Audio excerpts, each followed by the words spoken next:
मृत्युञ्जयाय रुद्राय नीलकण्ठाय शम्भवे अमृतेशाय शर्वाय महादेवाय ते नमः।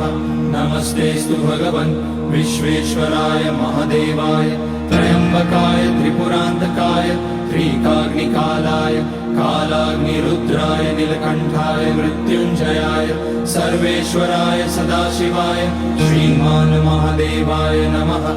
ॐ नमः शम्भवाय च मयोभवाय च नमः शङ्कराय च मयस्कराय च नमः शिवाय च शिवतराय च।